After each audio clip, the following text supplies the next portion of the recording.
a couple people that we've talked about or talked with about meeting with me or meeting on the podcast have requested specifically to drive Old Blue. Okay.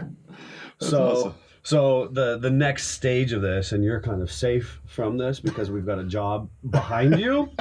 But the next stage is not only do you get the helm of the conversation, but then like a little test track of driving Blue. Well, I'm glad I snuck in under the wire there, because that would not have gone well for anybody, I don't think, outside of just making a huge mockery of myself. But a huge mockery of yourself. The last time I drove a stick was probably 1991, so that's how long ago it's been. That's how long it's been. Yeah. So, and I'm the son and grandson of a car dealer. How about that? That's all right. Stick is it's getting harder and harder to find manuals at this point. No, there's still no excuse for it. But I'm just glad that that's not part of this interview. That's not part of this. Yes.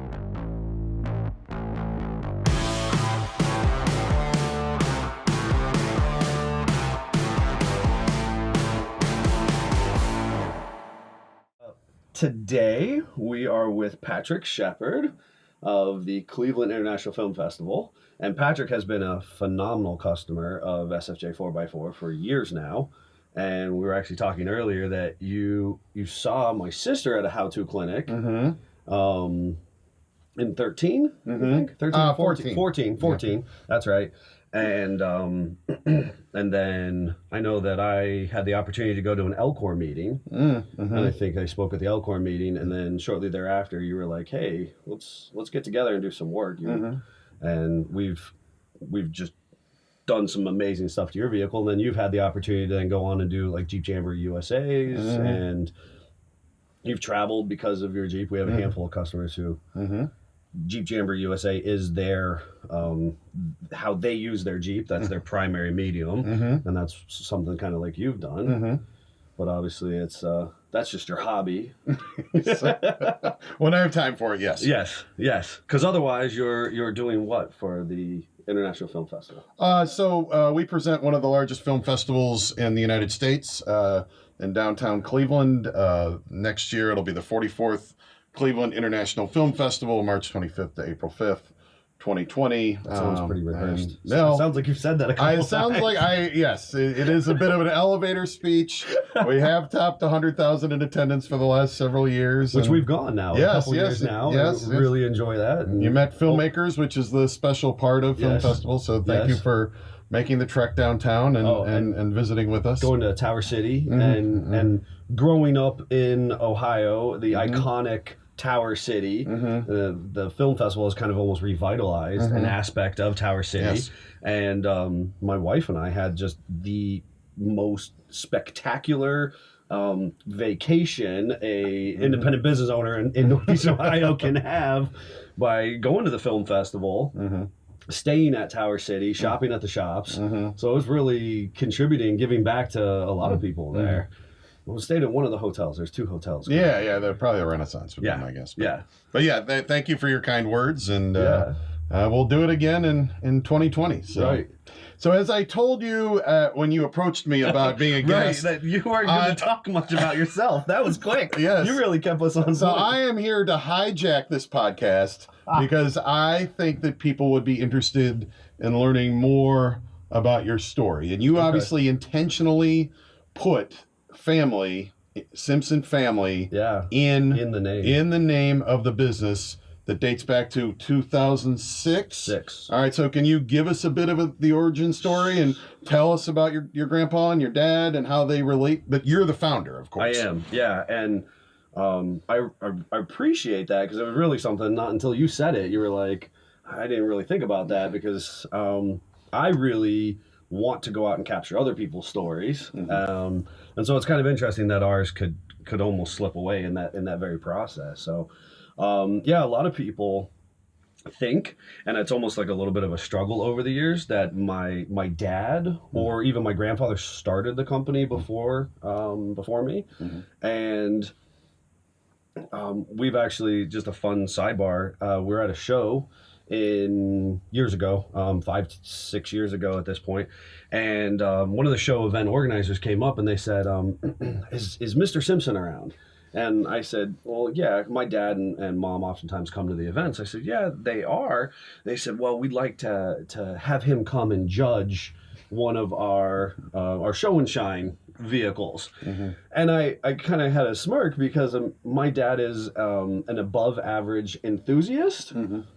But he is not have the technical expertise that I might have, or that anybody who else is employed by the business. Right. He's just a very passionate guy who helped share that passion with me. And I was like, well, I can get my dad, but he's going to be able to tell you whether that one is shiny or that one is not. If you would like to have some technical expertise, I'm the one. Then I'm the one. And the look on that person's face was just, pure shock. Because they were like, I don't know what to do in this moment, But yeah, I was 22 when I officially named the business Simpson Family Jeeps. And pretty young to start a business. Pretty bold move. Bold move, right? Bold move, or egotistical. I mean, you can just thought I could do it better type of deal. But so I was actually 22, and where it really comes back to the heritage, the lore, was that my grandfather, Grandpa Simpson, was in the occupation forces following World War II, and he was stationed in Germany, and he actually utilized Jeep-based vehicles for his everyday work. And he came back from the occupation forces. My dad was just a little baby, and he and my grandmother bought a farm. They actually lived in an attic of a garage for about a year, while the people who owned the farm moved out. So it was a non-heated, non-insulated, no running water, anything like that. Lived in this attic, and it was about a 17-acre double parcel farm, and then more or less had Jeeps as tractors, work vehicles. A lot of those aged out and whatnot, but eventually my dad buys in the late 70s a 71 CJ5, which this is a CJ6, so the CJ5 is kind of the precursor to the CJ5. It's an American classic, right? Another American classic. A very cool vehicle with a Buick motor that oftentimes we'll kind of geek out about and carry on. Scott and I both have an affinity for this Dauntless V6. Really helped define our Jeep culture as we know it, but that's for another podcast. Yes. We say that a lot because we could tell stories for days. Yes. But my dad had this 71 CJ5, and that was kind of his big crown vehicle at the time. He eventually, as a lot of people do, he has to sell his toy and, prioritize his kids and my mother and all that kind of stuff. Well, he ends up selling it to my grandfather. So my grandfather actually disassembles this vehicle, reassembles it, and uses it as a tractor on the farm. Okay. And it is kind of the quintessential American story of learning to drive a standard and a Jeep on the farm in the hayfield. It literally drug the hay wagon around the hayfield, and my sisters and I, we all learned to drive in this Jeep. We actually still have that Jeep on that exact same farm. Wow. My sisters both own that farm at this point. Oh, wow. That's great. Yeah, it's super cool ability to kind of keep heritage close, right? How old do you think you were when you started driving it? Oh, that's a great question. I think that I probably was 12 to 14 or 15. So before driving age. Before driving age, definitely. Well, we'll see, and driving is a term used loosely because typically it was Grandpa yelling from behind for you to put your foot on the clutch and put your foot on the gas because he was stuck or he wanted it to move a little slower or faster based on how the tractor was moving. There was a lot of yelling and dragging of trailers. So That's the gist of how we learned to drag that Jeep and the hay wagons around. On the job driving instruction. That's a nice way to put it, Yes. right? That's a nice way to put it. But what ends up happening is that my parents are both teachers, and so they were not not the most affluent people. We lived a very modest middle America life, you could imagine, and it took a lot for my dad to get back into a Jeep. Mm-hmm. And so this was a very big deal because here we are in the mid 90s, and we have the YJ platform that's been re-released. Yep. Jeep corporate has gone through a couple handholds as far as companies who were owning it and kind of helping direct it. At this point, it's owned by Chrysler. Mm-hmm. And their objective with the YJ is to reach a much broader market, kind of get away from that ruggedness of the tractor-oriented Jeep and get into a platform that kind of everybody can get into, which is then the YJ. Mm-hmm. And as a family, we were always pointing out Jeeps, and we called it Jeep Alert. And so it'd be, as a little kid, you're enthusiastic. Like on the road, so like some families are playing Padiddle or some families are playing the license plate game. You're playing Jeep Alert. Okay, got it. That's a perfect interpretation because we're playing Jeep Alert, and so it's just they're parked in fields and parking lots coming down the highway, and we're pointing and shooting and yelling Jeep Alert.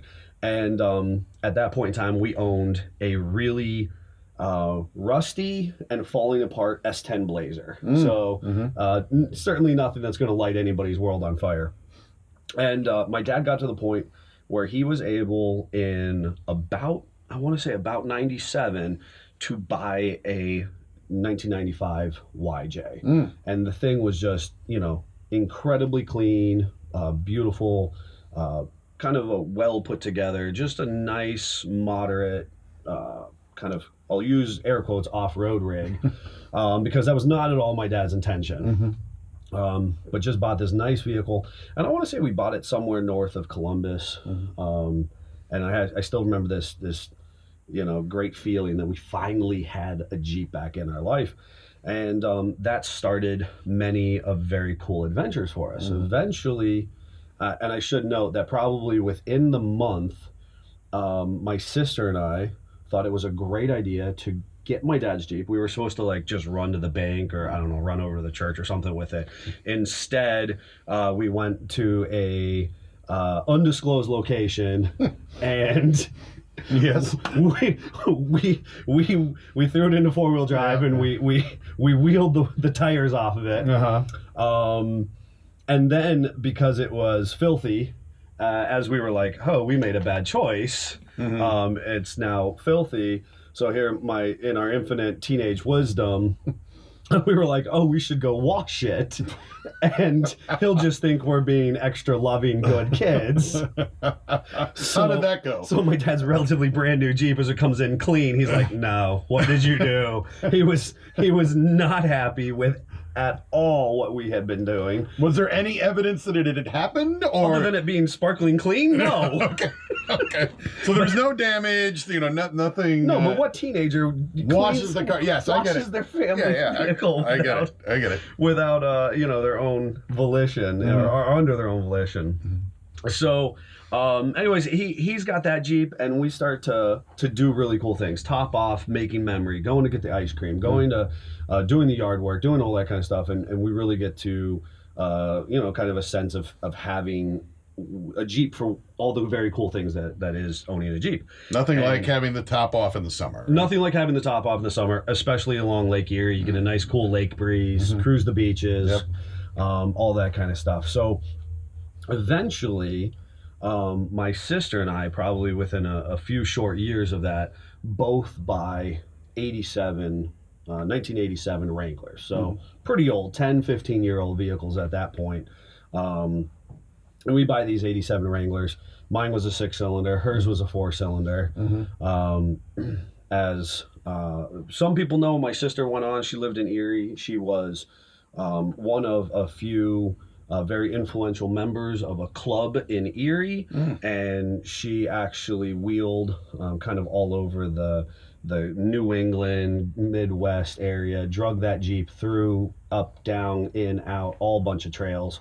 What was the name of the club? I'm sorry. That was Erie Jeep People. Oh, okay. So EJP. We've seen them here for the Christmas parades. Absolutely. EJP is still, at this point, they've changed hands, they've transitioned, but as a good, long-standing, good, long-running club, they've been around for, honestly, a decade and a half, couple decades at this point.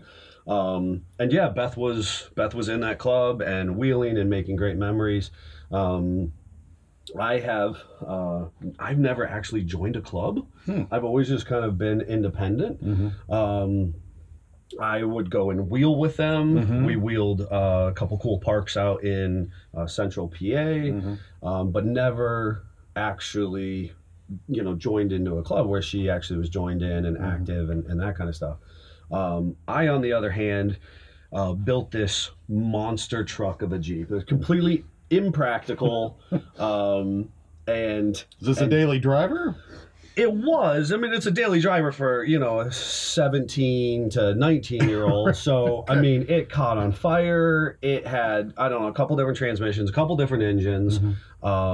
It was legitimately on about 7 inches of lift, which is, in that standard, I mean, just absolutely unrealistic. It was at a time, it was running 35-inch tires, which is now like the standard in our industry. But it was pretty big at the time. At the time, it was massive. It was just absolutely massive. And again, in total teenage wisdom, I named it the Tonka Toy. And that's a good name. Yeah, right. Yeah. Well, and then because it was circa the 90s, I had to have lights, big round lights across the top, like KCs or something. Oh yeah, absolutely, absolutely. The more lights, the better. Which is still today, how we think about things. But that was the life I was living. And before you get too far, it caught on fire.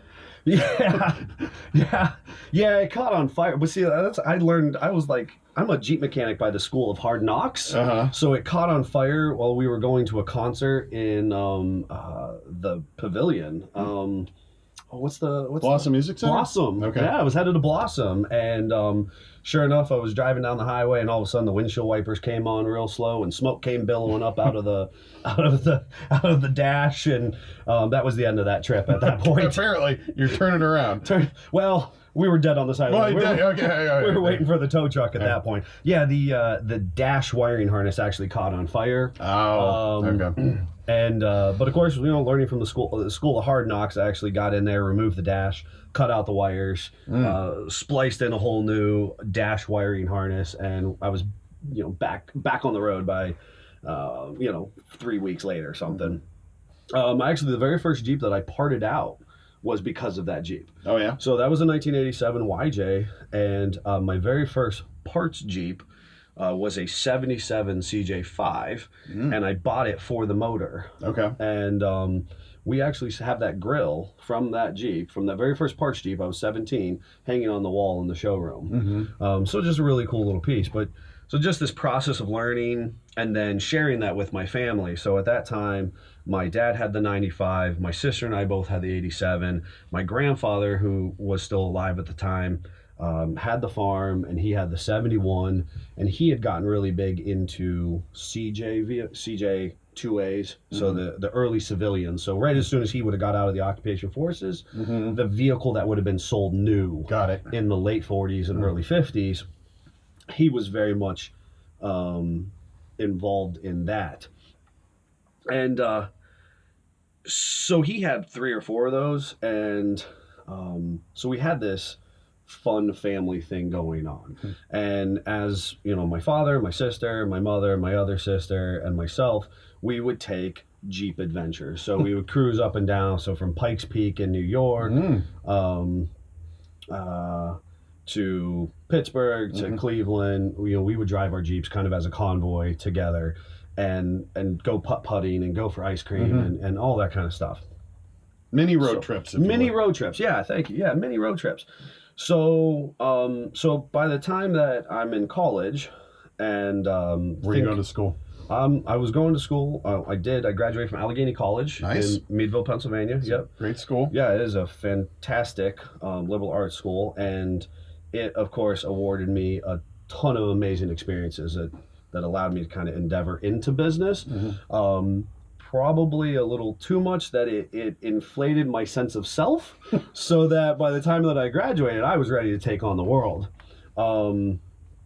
As that process of getting ready to take on the world, I needed a job. And that summer, I applied at Home Depot because I just needed a job. And they found me qualified enough to push carts. So, Okay. Here I am with this decorated degree, work history. I had done youth ministry all through college. I had worked on Jeeps and mechanical things. And I applied at Home Depot with what I felt was a really strong resume. And they said, hey, awesome, we could use a cart pusher.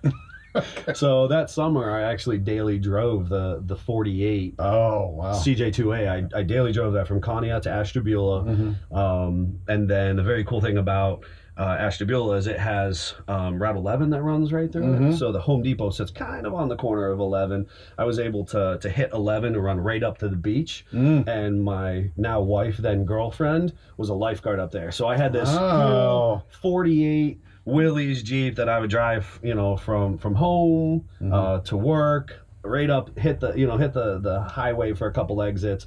Hit the highway in a 48 Willys Jeep is about 38 miles per hour with a stiff wind at your back. So I'm on the highway with people cruising around me, But this 48, this is the iconic Simpson Family Jeep logoed. Yes. Yep. Vehicle. Yeah. So that was actually one that my Grandpa Simpson bought. And he putzed around on it. And then as he was kind of getting rid of his small fleet, my dad bought it from him. And at that point, we started to kind of put our own spin on things and put a lift kit on and put bigger tires and give it this nice big wide stance and do some fun things like that. That's the Jeep that then becomes our logo. It has this signature red color to it. So, a lot of history in that vehicle and in that summer right there. Right, and it's distinct to your brand to this day. It is distinct to our brand to this day. And what ends up happening is, at the same time, the reason I'm daily driving it is because I'm working on an 89 XJ. So I have another Jeep in the wings at that point. Again, I just graduated college. I had this big XJ, and I was trying to find a business to work with to get some parts that I needed, and then ultimately some advice, and maybe even then some work, right? So I mean, it was this trifecta of things that I was looking to get done, and I was just at that time in the landscape of businesses out there, I was just really having a hard time finding somebody who I felt was there to serve my best interests. And what ends up happening is I ended up buying a parts Jeep. So I didn't have a lot of money. I took a $1,500 loan from the bank. That was our first working capital as a company, if you will, was a $1,500 loan.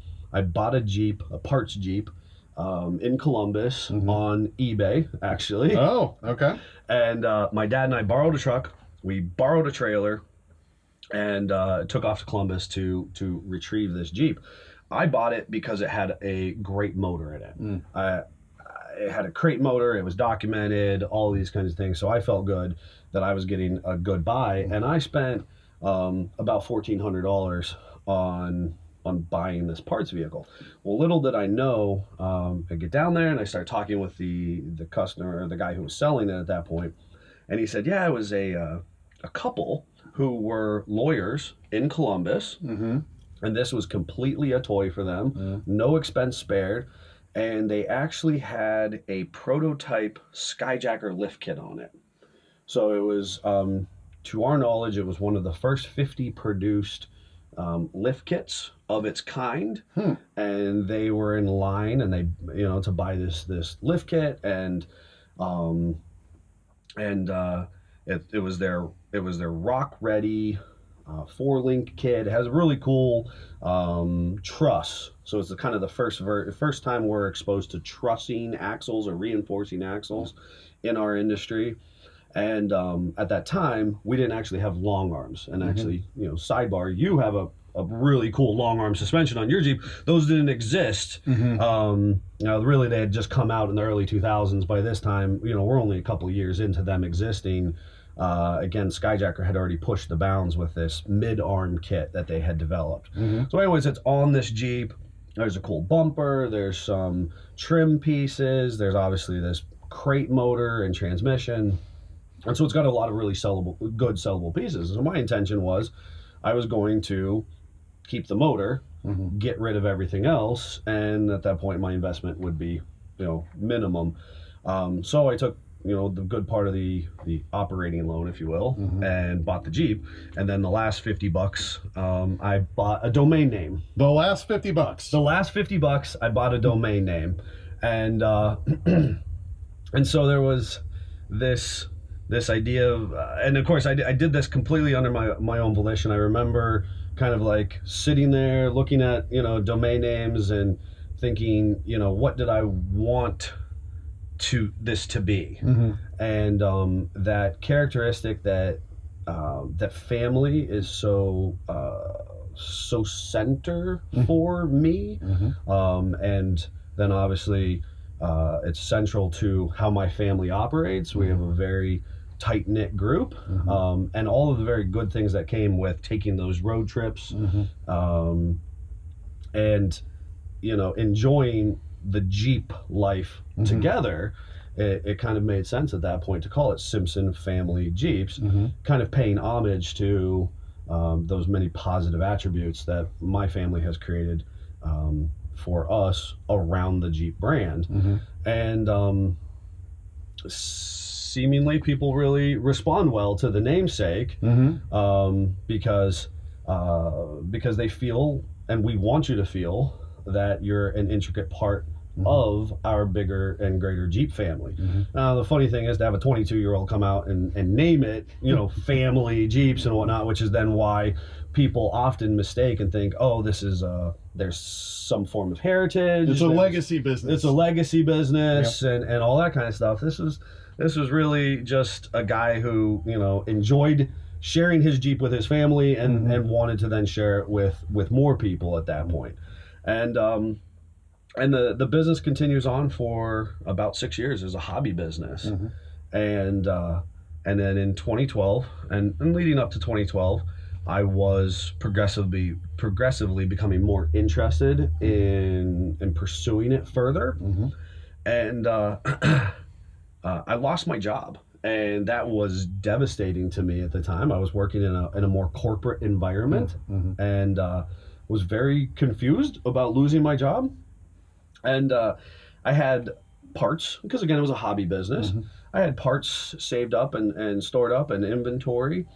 And I came home and I had to confront this reality by sharing it with my wife and saying, I had a good, secure position, and now there's all these, big giant question marks.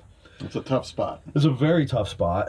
And, I have to tell my young wife, we hadn't had kids yet, but we were looking forward to that. We were also looking forward to, we had a small savings that we had put into together, because I had a Jeep at the time, which is another YJ built up, and we were going to put it on a trailer behind a truck and a camper and take a big trip west. We were planning 3 to 4 weeks, and we were going to make this big giant loop west.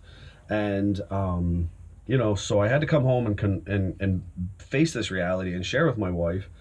And at that point in time, I said, I think I might be interested in actually going full time. Maybe this was God's way of saying, hey, time to sink or swim. And my wife said, okay, I dig it. I support you. And we weren't going to touch that savings. It's meager by most people's most people's standards, but we weren't gonna touch that. I had some Jeep money from running the business part-time, available, and I borrowed a trailer from my uncle, and I had the truck, and we loaded all that up. And this was the second year of Bantam Jeep Heritage Festival. So 2012 was the second year. 2011 was the very first year of it. I had attended previously just as a spectator. Right. So by 2012, I was fired, and I had 2 weeks to get ready. So this you know, I had this very short period of time to all of a sudden pull a formal business out of the air. So you're pivoting from what's essentially now called a side hustle. Yes. And now you are working to build a full-time business, and Bantam is kind of the launch pad. That's exactly, Bantam is exactly, that's the launch pad, and very much like both a gut check way, like, can we actually make this happen? And again, that side hustle, like you said, I was selling on eBay and Craigslist at the time. I had some very positive interactions with people. People liked what I was bringing to the table. But it was unproven. It was completely uncharted territory. And borrowed this truck and trailer, and I had been in correspondence with the organizers of Bantam, but of course, being completely green to the scene, I have no idea how this works. I was just going to like show up, and they were like, you know, oh, you're great, you're here, come on in, you know.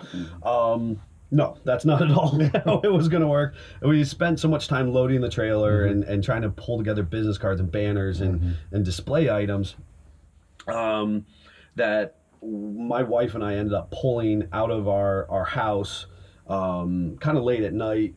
And I had basically no money to my name at that point. So just through the process of pulling some of those resources together, I basically had, you know, no dollars available for this now professional position that I'm supposed to be, a professional company that I'm supposed to be representing. Right. And but quickly, where are you based out of I'm based out of Meadville, Pennsylvania at that point. Yeah, so I'm only about 45 to 60 minutes north, because that's where I'm living. Right. And I still live in Meadville, but that's where I'm living, and it's kind of where I was doing this as a heavy side hustle. And my wife and I, honestly, we pull into Bantam. I used the last couple dollars to pay for the registration for Bantam, and honest to Pete, we pulled in on empty in the middle of the night. Well, this is quite the story. It's all true. We pulled in, and it actually gets only a little bit better, because we pull in on empty in the middle of the night. My wife and I hop the fence to go in and find anybody who's involved in registration or security or anything like that. Found a really nice security guard. He had us pull the truck and trailer back around to the back entrance. At this time, it was still at the fairgrounds. So this was back before it moved to Cooper's Lake Campground. This was back when it was it's actually at the Great Butler Fairgrounds, which is where the event started. Yeah. Okay, right? that preceded my first time there. Okay, yeah, this is the first couple of years were actually at the fairgrounds. We hop the fence, we go trucking across, and eventually the next morning they put us in such a way that we were right at the main entrance, so that at the crack of dawn, when somebody came to open the gates, we would be there and ready to pull in. And it was just me and my wife at the time, and of course my sister and parents were kind of in the wings. They were going to come in and support, like any good family does. Like any good family does, right? And we get registered, and we find our spot, and we start setting up. And my wife will tell the story at this point that she sees me pulling out a whole bunch of rusty, old, junky Jeep parts, and she's thinking, this is, my husband just lost his job. He's used what little money he had available to put this outfit together to get us to this event. We're literally there on empty. And now he's going to, basically be the laughing stock, because I, pull these parts out of the trailer and display them out on the ground and on some tables. And I pull the 48 out at that time too. It was in the trailer, and pull it out and park it as a display vehicle. At that point, my sister comes in with her wheeler, and she parks in the booth with us. And people start coming out of the woodworks, and they go, "Oh, Simpson Family Jeeps, I've seen you on eBay," or I've seen your listings on Craigslist. Oh, it's so nice to finally meet you or talk with you. Oh, I called you a couple weeks ago, and you really helped me with such and such." And people kept coming up and positively engaging the business and me, and ultimately buying these parts. And my wife, they were kind of lost on her. Was she surprised? And she's surprised. She's blown away. She's like, there really could be something here. Okay. And because of course at that point in time we're selling strictly used parts, but we're selling these cool, kind of vintage pieces or parts that are used to kind of help supplement somebody building up their vehicle. And just to recap, these are parts that you've either stripped out of an existing vehicle or you've collected absolutely in various places over time. Picking has always been a big piece of the business, where we go in and somebody who's an estate sale or selling off parts of their project or something to that effect, going in and trying to give you a fair price for it, and then turning it much like you would see on American Pickers. Sure. But doing that kind of thing on a full-time level with Jeeps specifically, and of course the stripping, buying a whole vehicle, stripping it down for its most valuable parts and reselling them. And we had a great experience. And again, looking back on it, I mean, at that moment, I thought I made a lot of money. At this point, we understand that's relative, right? But you're still a business of one person with family support at this point. Yeah, business of one with family support, absolutely. And my wife and I were so elated. We actually were able to take a nice camping trip to the mountains, and that kind of created this very positive push to start. Now, it's not always been like that by any stretch of the imagination. Been some very dark and bleak years, but we've managed to continue to move forward and reinvest and bring on really good people, more staff, bigger buildings, relocate the business, greater higher functioning. When was the business relocated? When did you move to the current location? Yeah, which is we actually moved to the current location in 13. I guess really more like early 14. It was very, very late 13. I was operating out of my house, and the zoning director in our area came and informed me that was not welcome. They frown upon that. They frowned upon a business operating out of a residential location. Yes. At the time, I had been actively looking for a building, and I was hitting a lot of roadblocks. So I was just kind of I kept on going as far as what we were able to do at my house. Little 2-car garage, and one bay I had a pallet rack, which was my shipping station. Okay. And then some part inventory, and workbench was alongside the wall. And then the other bay was where I did dismantling Jeeps, and then I was doing stereo installs and some engine compartment work and installation, doing some suspension work, just doing it on the floor in this little, one bay. But I had to keep the vehicles relatively mobile because I had to be able to shove them out at night so my wife could park her car in her spot in the garage. Yes. So there was definitely a juggling act. At this point in time, we had a beautiful baby boy. I always like to joke that my first business partner, outside of my wife, was my son, because he's been through all of this. There's many people who I met with parts while I was rocking my son, selling a part and exchanging, cash in one hand while I rocked my son, in my driveway and whatnot.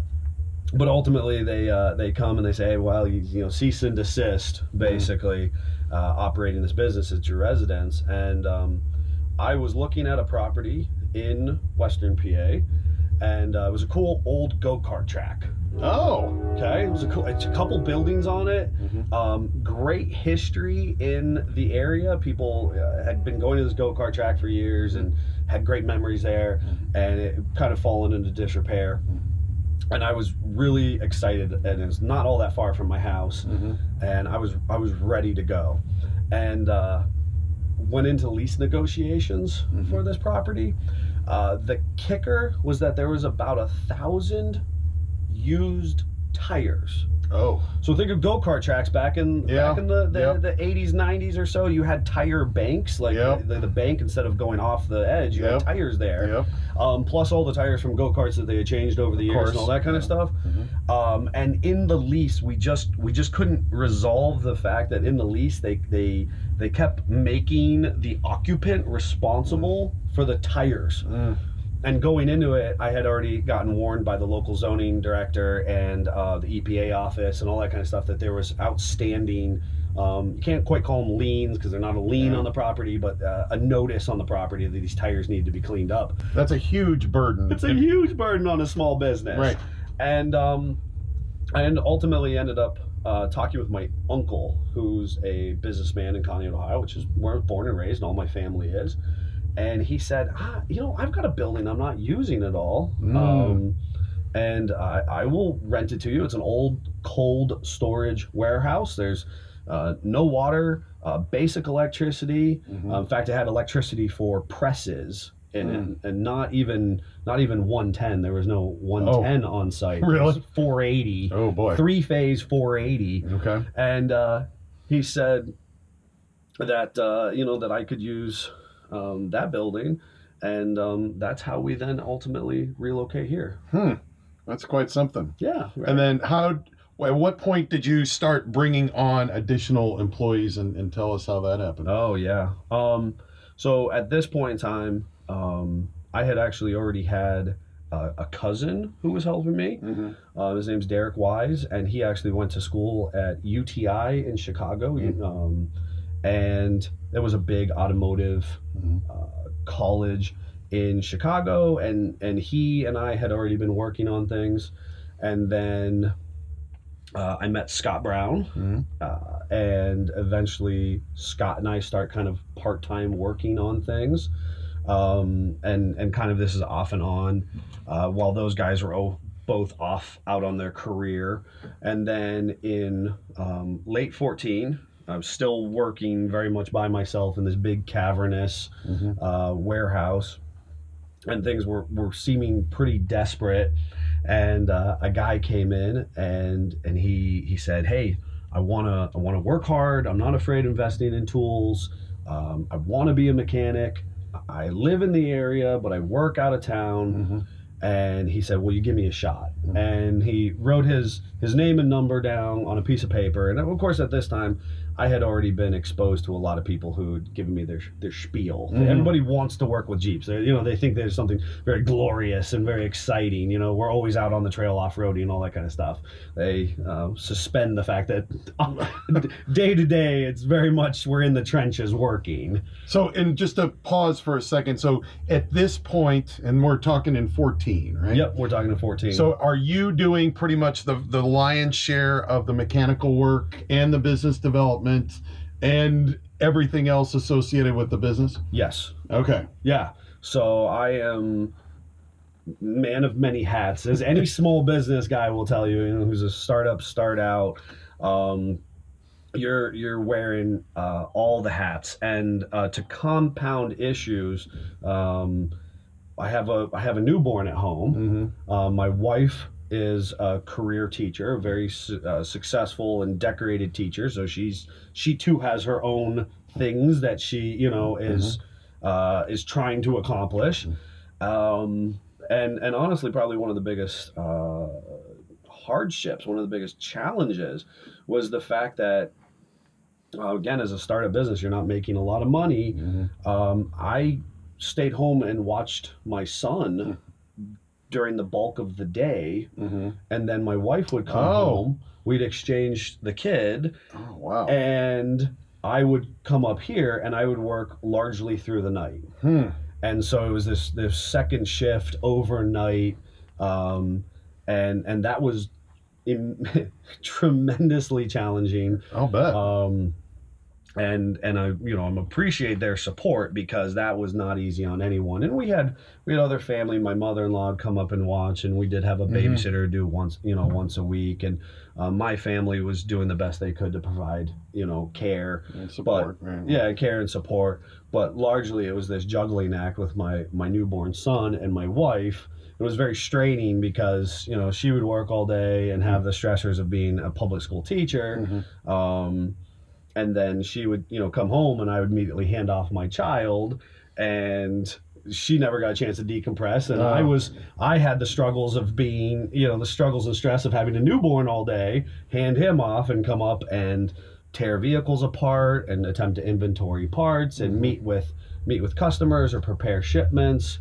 obviously do business development. I knew that I didn't want to just stay a one-man operation, so it's a cash-based. Yep. And I say cash-based business, it's every dollar that came in was reinvested back into the business. We had no backers, we had no Right. It's all you. it's all me at that point, right? And my family here. All right. So walk me to the tipping point. Like at what point were you able to start to bring in at least part-time, if not full-time, folks to help? And at what point, this is a two-parter, at what point did you feel like you could actually breathe and you felt like, all right, this is going to work. This is what I'm going to do for the long haul. The long haul in the foreseeable future. I don't know if I feel that yet.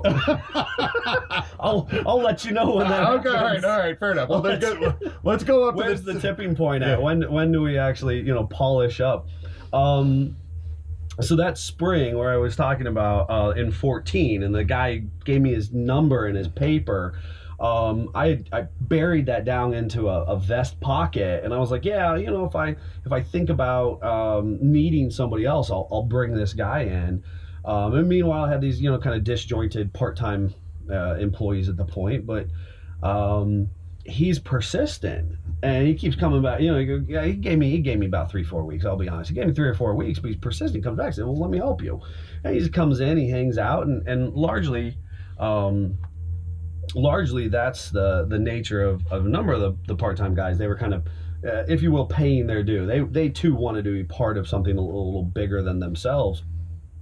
And ultimately I said, you know what, I got a couple jobs that I think that if I take that risk, that challenge, to bring somebody in to make it a little more efficient, that maybe we'll get that return. And so that summer in 14, that's exactly what happened.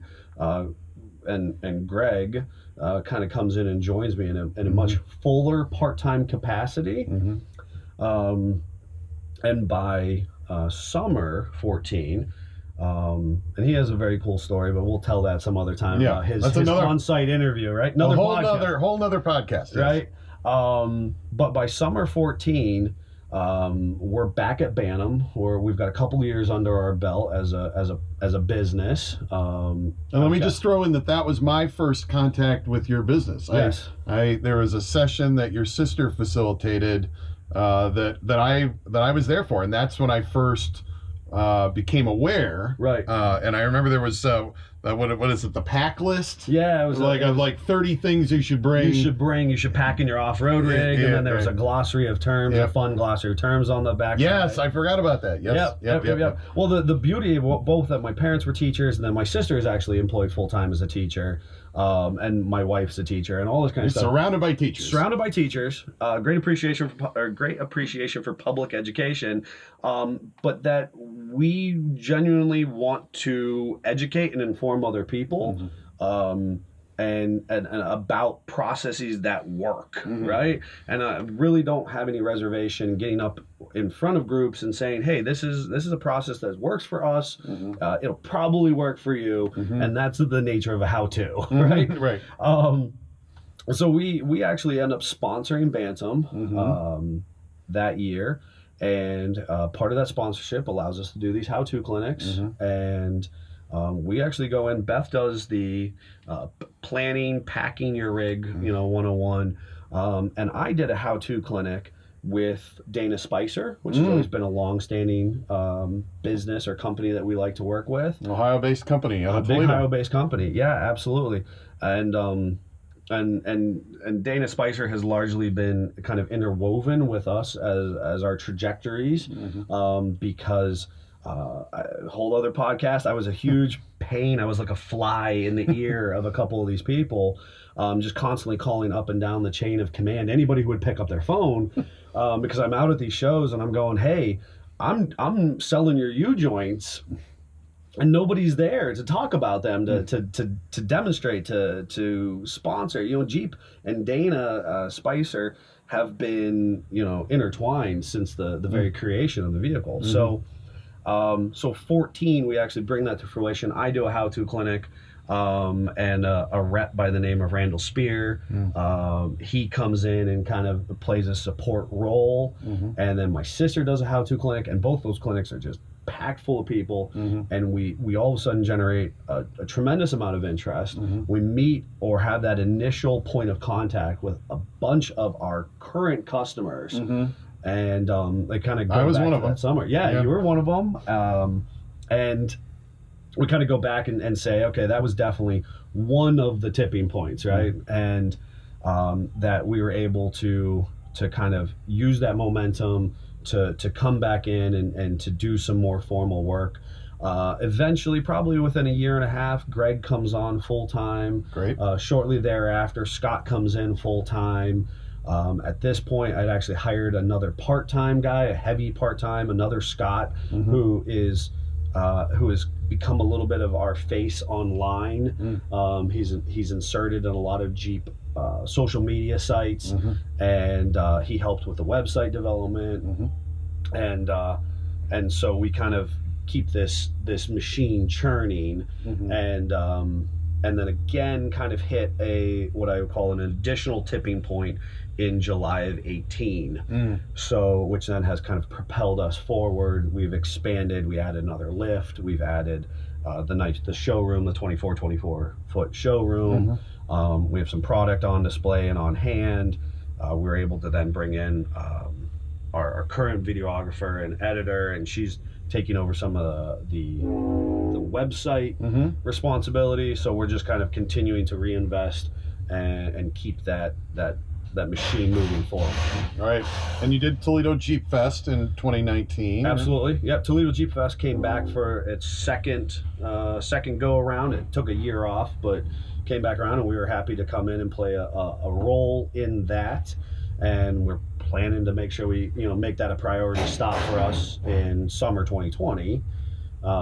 Looks like that's going to be an annual thing, and the Jeep Museum opens in Toledo in 2022. How about that? Yeah, that's fantastic. Yeah, I think so. Right? Good. And that's a big thing. We actually have our one of our new graphics actually has Toledo and Butler marked on it with us kind of with a lighthouse in Connie, Ohio. And I refer to that as the Heartland T, right? Because this is really where both the idea of the Jeep was conceptualized and then really produced right here in the Heartland. Right. So exactly. Very cool stuff. All right, so I have two more questions if you have time. I have no idea how much time you budgeted for this interview, which I'm sure has gone way longer than you thought. Yes, but that's great. Go ahead. Last two questions. All right, so talk about contribution to community. I mean, one of my favorite events every year is the Christmas parade in Conneaut, the day after Thanksgiving. I know you do other outreach and events, but if you could talk about that. Sure.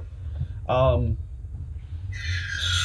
central to our core as individuals, as a family, has always been, and I think, and as a community should be, this when you're able to give back that you should, and I worked in nonprofit for professionally for 7 years. And kind of gray is if you count my college employment years, 2 or 3. So I mean I have this 7 to 9 to 10 year professional employment in nonprofit, and I personally witnessed a lot of the struggles writing grants, of trying to solicit funding, some of the constraints that are that world. And yet those are the people who are feet on the ground doing very good things for local communities, the people working in nonprofits. Not to say the businesses can't, but I was often soliciting businesses for contributions so that I could then go off and do my activities for the youth or for the people that I was working with in after school and summer camps and that kind of stuff. I was going to say, what were the names of the organizations that you worked with? So I actually worked for my very first, I was a youth minister through college, and then for a church that's First United Methodist Church, and then when I graduated, I landed kind of this amazing dream career position, if you will, with the Carnegie Museums of Pittsburgh. Wow, that's and big. Yeah. So that's the whole happening at 2223 there, and so I actually ran a urban outreach program for the Carnegie Museums of Pittsburgh, where we actually utilized the 4 strands of the Carnegies. So science, art, natural history, and then the Warhol, which is an additional art, but it's slightly different than the classic form. And we brought programs into specifically an area of Pittsburgh called the Hill District. Oh, I know where that is. Yep. Okay. Really cool. Have a lot of history. Still have a lot of friends from that area. Loved that experience. But was constantly going back to businesses to help fund my programs. From there, I actually went to work for Girl Scouts Western Pennsylvania. Nice. So I was, in fact, a Girl Scout, if you can imagine that one. Well, there's many men that work for the Girl Scouts. That's right, and there are. It's not all women. No, it's not. It's not. But had the similar experience with soliciting or seeking funding to continue programs of outreach. So it was really central to me that it was very apparent that a business has the capacity to do good if used for good. Right. Right? All right, so I took us off track. So back on to what SFJ 4x4 does for the community. Correct. Which is that in the sense that when we have a medium, in the fact that we have an established Jeep community, which likes to use our Jeeps, we like to show them off, and we like to be involved in things. And so we have sought to try to bring some of that, of our Jeep, the tight-knit nature of our Jeep community, and share with our local community. So we actually, for a couple of years, did a food drive called the Peanut Butter and Jelly Jeep Jam. Which was a really cool opportunity where we had Jeeps that showed up. It was basically kind of like a parking lot show for Jeeps, but in the process, people were bringing in jars of peanut butter and jelly and some other non-perishables under the pretense that right before school lets out, there's a lot of kids who receive public food assistance through the schools, and access to that in the summer can sometimes be challenging. So Peanut Butter Jelly Jeep Jam was an attempt to try and send some of those kids home with those nutrient providing foods, because at its core, if your parents aren't home or whatever it might be, a kid can typically make them a Peanut Butter Jelly Jeep. It was a very cool, successful event. We did that for 2 or 3 years. Really just, it's a hard time of year because May is when you typically do that event. And May is also one of our busiest times. Yep. So being the guys who work on vehicles, who run the business, who do all that kind of stuff, and find time to then go out and organize this is a challenge. But we've done that in the past. And then we've consistently participated in community parades. And we consistently get back this awesome feedback from the different communities that we parade in, but specifically the Conneaut one, how much people enjoy seeing the Jeeps, the sense of camaraderie that it gives people something to look forward to. There's actually a couple people who are quoted in local news sources here in Conneaut said that they came to the Conneaut Christmas Parade just to see the Jeeps. and of course, our market demographic is coming in from our actual market demographic coming in from a 3-hour market radius: Toledo, Pittsburgh, Buffalo. But certainly our parades, we're getting people who are coming down, from an hour and a half. New York, Cleveland. I come in from Cleveland. You come in from Cleveland. People are coming in from Meadville or just south of Meadville, and they come into our local town and pass out candy, and people see and cheer, and it's a very cool sense of belonging, and that that something that we might take for granted driving around in our Jeep and they are appreciating that, so fully. So that's great. Absolutely. All right, last question. Last question. All right, so there's a podcast out there called How I Built This. Okay. With Guy Raz. It's an NPR podcast. Oh, I love it. And it's all about entrepreneurs building their own businesses. Really? Which Okay. is fascinating to listen to. So I'm totally ripping him off. Okay. When I ask this question, because this is a question that he asks very regularly in many of the shows. He goes, how much do you attribute your success to hard work and, the sweat equity, all that? And how much do you attribute your success to luck? Oh, that's awesome. So if you were to ask any of my employees, I tell you, I don't believe in luck. Mm-hmm. It's not a thing. That's not for me. I believe in divine intervention. That there is a process to what we're all going through. There's serendipity, if you will. But I don't believe in luck. It's all about having good people around you, trying to be a decent person yourself, because then good people then want to continue to be around you, no matter what business you're in. I'm in the business of being a good person and doing good for others. So if that's with your Jeep, or if that's with, whatever, it's about being kind to other people, and in turn, those things will come back to you. There have been tremendously laborsome experiences with SFJ, but it is all about perseverance and and choosing to do good. And so that kind of a greater concept of doing good, to your employees, doing good to your customers, and obviously doing good to the community that you exist in.